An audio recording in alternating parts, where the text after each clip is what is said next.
Hello everyone, welcome back to my channel. This is the Metatron speaking, and today we are back with my Yokai series, the series all about traditional mythological creatures and entities belonging to Japanese feudal folklore.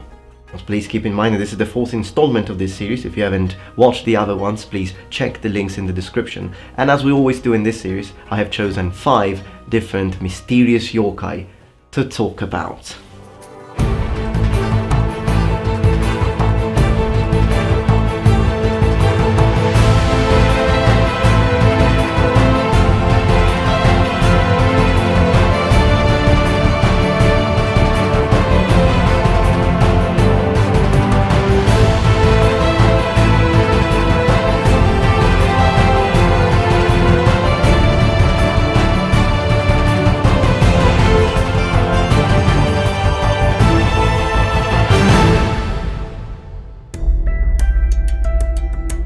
I personally find Japanese folklore particularly interesting, and these sort of creatures, entities that we call yokai, well, there are so many different kinds that, to be honest, you almost never run out of them. Now, the 5 I've chosen today, I have to say that although up to now I have talked about the very famous ones like the Oni, Hanya, we have talked about the Kitsune, the Kappa, so I have already mentioned some of those yokai that are rather famous, but today I've chosen some yokai that I find to be rather bizarre in nature. And besides, the second yokai that I'm going to talk about today is actually the one that I'm mostly intrigued with. Like a yokai that really fascinates me, maybe my favorite, I have to say, together with the kitsune that I've already talked about in my previous video.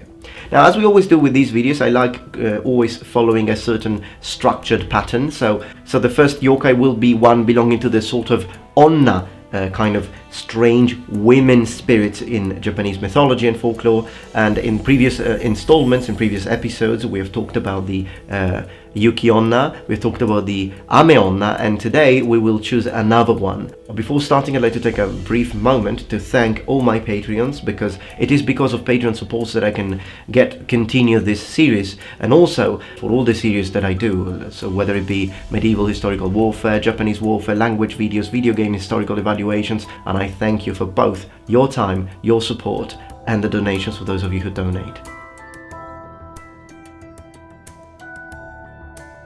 Alright, so today's first yokai is going to be the Kage Onna, the Shadow Woman. Kage Onna, the image of a person where there should be none. Eerie apparitions projecting the shadow of a young lady on paper sliding doors and windows. They make no sound, and they don't interact with the inhabitants of the home, even if an attempt at interacting will be made. Upon opening said door or window, nothing will be found. According to tradition, a house where a Kage Onna is seen is likely haunted, or will soon be haunted, by other yokai. As an alternative form, sometimes Kage Onna appear as an old crone with a bell hanging from her neck. A moonlight trick, or an actual apparition? Will you be brave enough to find out? The second yokai that we're going to talk about is, as I said, one of my favorites, and it's the bōzu, the sea giant. Seas, oceans, and bays may contain a bōzu. But what manner of creature is it? But perhaps no other aquatic yokai is as mysterious as this one. The bōzu is a roughly humanoid giant with inky black skin and large round eyes.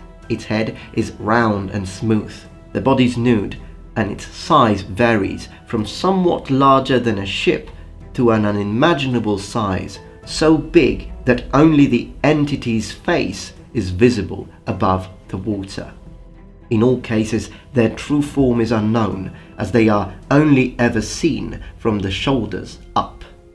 They appear on calm nights, suddenly, abruptly emerging from underwater, the titanic creature's emergence generating tumultuous waves and furious weather. They normally attack the ship they encounter, trying to smash the hull with one blow or taking it down in the abyss with them. For the third yokai for today's video, we are still remaining in the seas, as in fact we will be talking about the Ningyo. Literally human fish or fish person, the Ningyo is the Japanese version of a mermaid, although Ningyo differ very much from their Mediterranean counterparts. A Ningyo is not a seductive siren at all, it's more of a monstrous nightmare. They range in size from as small as a human child to as big as a whale. The level of human features also varies, from an ugly deformed face to a full human torso with bony fingers. The first recorded sightings of a Ningyo is in the Nihon Shoki, one of the oldest books of classical Japanese history, translated as the Chronicles of Japan. The flesh of a Ningyo is believed to grant eternal life and youth if eaten. However, a Ningyo may cast a powerful curse upon its enemies, bringing tidal waves and powerful earthquakes to the shore of the town where the incautious fisherman brought them.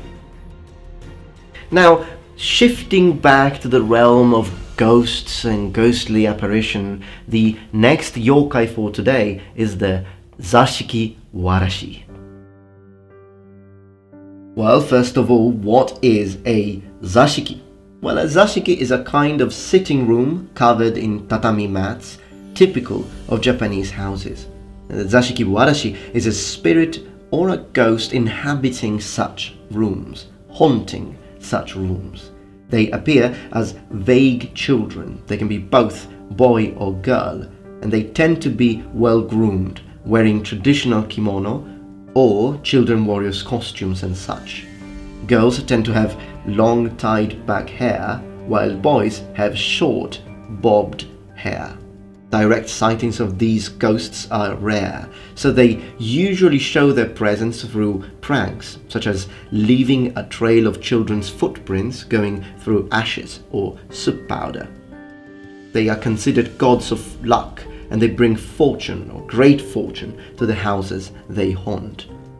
However, if a Zashiki Warashi leaves a home, curse and despair will follow. So it is very important to take great care of these guardian spirits and their inhabited Zashiki. Japanese lore is in fact full of legends of people who lost their fortune and fell into utter poverty upon upsetting these entities. The last yokai for this video is more of a natural yokai, in fact a yokai that inhabits natural areas such as mountains, forests and so on. It is indeed the Chimi. Chimi, the mountain spirits. These monsters live in the mountains, forests, swamps, stones and other natural areas. They are necrophagous, meaning that they feed on dead bodies. They feed on the bodies of the dead. They are disease-bringing creatures with the body of an animal and the face of a human, often trying to isolate wanderers, making them lose their way, preparing to attack and kill. These monsters should be avoided at all costs, and a way to avoid their attacks is to always stick in groups, and avoiding venturing through unknown paths. Okay, so these were the yokai that I wanted to share with you today. I always ask you, of course, if there is any specific yokai you would like me to talk about for next episode, let me know in the comments below. So let me ask you a question now. Among these 5 yokai that we have discussed today, which one is the one that you would be afraid of, or that scares you the most as an idea, and which one is instead the one that you like the most, the one that intrigues you the most? As I said, I really like the bōzu. I think they look like it's like an in-between a monster, as I said, from Japanese lore, and some kind of creature or monster created by the mind of Howard Philip Lovecraft, who is indeed one of my favorite writers. Well, I'll be waiting for your answer, and of course I'll be waiting for you tomorrow for my next daily upload. And remember, the Metatron has spread his wings. Saraba!